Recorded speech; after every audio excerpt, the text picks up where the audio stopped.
I'm Alana Glazer, and this is Cheat Sheet for the Voting Booth. Woo woo! Today's episode is all about Florida. Yes! Today's guest is one of the most bright, colorful, cosmic humans I've ever met in my entire life. You know him from 5 seasons of The Eric Andre Show, The Lion King with literal Beyonce. He just released his comedy special on Netflix, Legalize Everything. He is my comedy brother and a Floridian hero. Give it up for Eric Andre! Thank you. Okay, so Eric, you're from Boca, right? From Boca Raton, Florida, yeah. God's waiting room. Florida, I do like Miami. I like beaches. My parents are still down there, and I have some friends down there. Do you perform in Miami? Yeah, I just did. It's funny, my tour manager came up to me right before the Miami show, and he goes, listen, you can't get naked because there's a Jim Morrison law. Like Jim Morrison took his dick out in like 1966, and because of that, you can't like get naked in Florida. So He fucked it up for you. He fucked it all up. Jim Morrison, the Lizard King. Yeah, Jim Morrison just creating obstacles for Eric Andre. I always think about that when I think of Jim Morrison and the Doors. I just want to talk a second about Joe Biden. How are you feeling about this situation? We're in a hostage crisis. We're in a hostage crisis right now. We have a narcissistic, racist psychopath who doesn't know what he's doing. He doesn't know anything. He doesn't want this job. Donald Trump, you know what I mean? He's just a reality TV trust fund kid who ran as a goof, and he got elected, and all he knows how to do is pander to racists and lie and pass the blame. He's a pathological liar, and thousands of people are dying because of him, his lack of leadership, and more people are going to die. And I think that like Biden will surround himself with the proper people with actual experience instead of like low-level crooks like William Barr.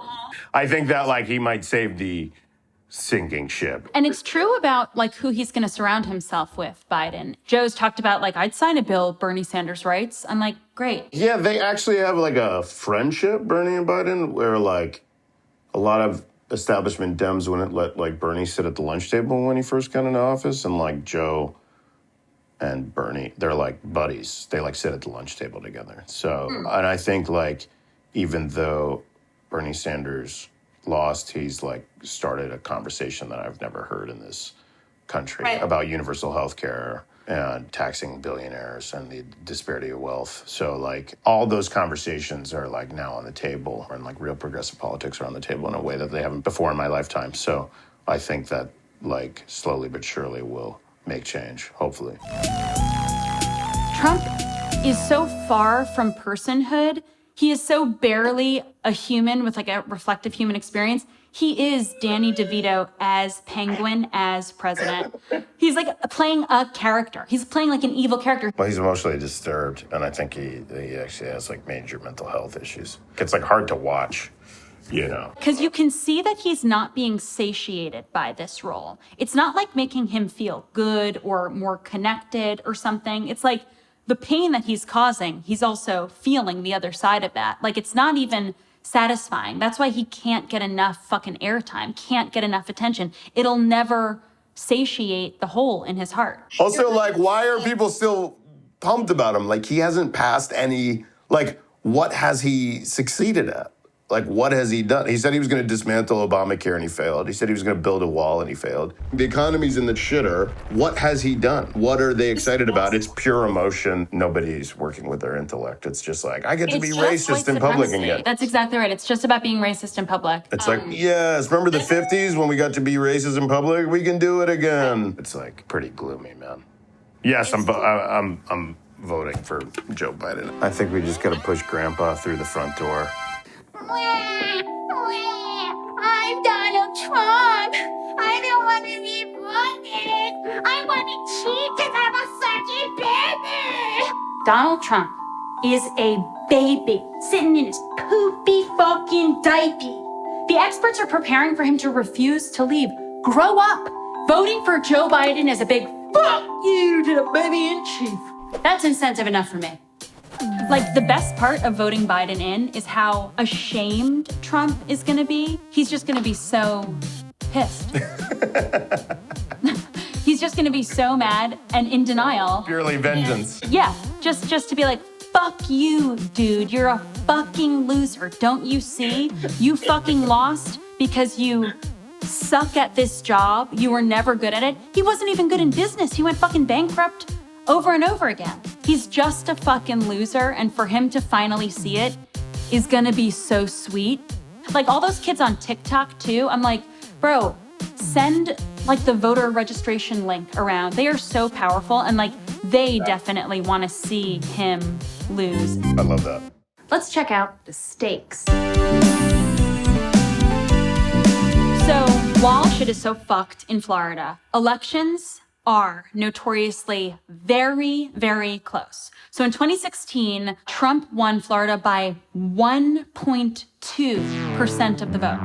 In 2018, the governor, Ron DeSantis, who's a piece of shit, won by 0.4% of the vote.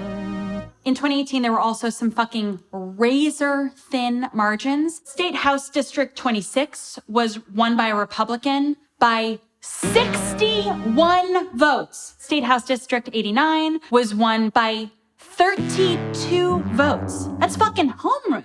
I mean, really, really fucking close in Florida. There are people who believe in human decency, basic human rights, who want to vote in Florida. And that's with all the fucking voter suppression. So shit can be actually won by Democrats in Florida. People need to get out of their house and vote. I wish voting was mandatory. I hope people get out of their house. I mean, that's the only reason Trump won. He didn't win. He lost by 3 million votes. We're stuck in this like electoral college slave state system that's total bullshit. It's not democracy.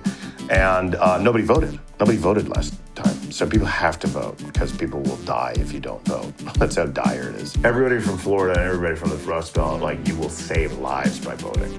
Like, put it that way. Voting for Biden. Voting for Biden, yeah.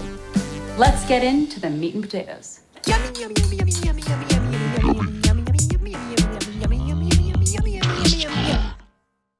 Republicans cheat because they can't win. They do all this suppression of the vote. They limit the access to the vote. They gerrymander, redistrict. They fucking close polling locations because otherwise they can't win. Right. So Florida is fucking wild. It is so oppressive. It is so violently disenfranchising. However, the margins that these Republicans win by are so tight. These races are actually winnable. Voter suppression is so bad in Florida because of the poll tax. So a poll tax is a really shitty, totally unjust thing that the American government does, which is to tax people to vote. It's a tool to continue disenfranchising Black people and brown people. It's charging you to vote. Where do they charge you when you go to the voting station? Well, so here's an example of how they're employing this still in Florida. Okay, in 2018, 2/3, almost 66% of Floridian voters voted to allow felons to vote. So 2018, Floridians are like, yes, this makes sense. They're human beings. Let them vote. So then the Republican-controlled state-level politicians passed a law that said, sure, felons can vote, fine, but only if they pay all fees, fines, and restitutions for their cases. So you have to pay, if your restitution is $500,000, you can't vote until you pay. That's a fucking poll tax. They don't want to lose power. You know what I mean? They don't want to lose power. They just want to do anything they can to maintain power. It's just intimidation. It's bullying. It is not enforceable. I don't know how the fuck it would play out. But this keeps just over 10% of the Florida population disenfranchised. It's so fucked up. You know what you can do to commit to voting and make a voting plan? Bring a friend. If you have to stand on line for a really long time, like camp out, bring a friend, bring a beer, party, smoke a doob, bring a good book to read, bring some suntan lotion, call your boss if you need to take off work. Election day should be a national holiday. I think that's a crock of shit too. But like, call your boss and take election day off. Put it in your boss's brain now. And like, just make a plan and register to vote now, ASAP. Click that link. A generator video has a simple format to make it easy to use your social media to talk about politics and government and humanize policy. My name's Eric Andre. I'm in Los Angeles. Sitting in a river and eating mushrooms. Voter suppression. I think that like we are actually a really progressive country if everyone voted we would be like the most progressive country in the world. Don't let anybody fool you. So get out, vote. Florida is a super important state. It can swing the entire national election. There are a ton of awesome progressive people there, but they just need to get out of their house and vote. Voting does matter. It does count. Your voice and your vote counts. Don't think that it will go unchecked, and we need to just like flood the system to beat the system. So it's really important that you get out and vote. Just plan ahead and do it. Just do it. It's fun. And vote for Biden.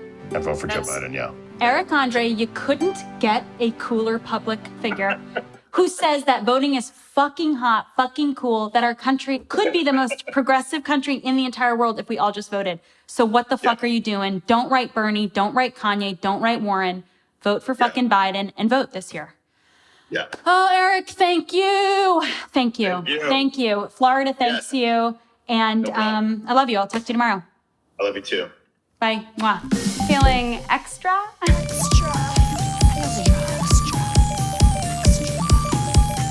If you are young and you are healthy, volunteer to work the polls this November. That is the best thing you can do to save our democracy. Power to the polls. Must see Thursdays. They were talking about cheat sheets. See you Thursday.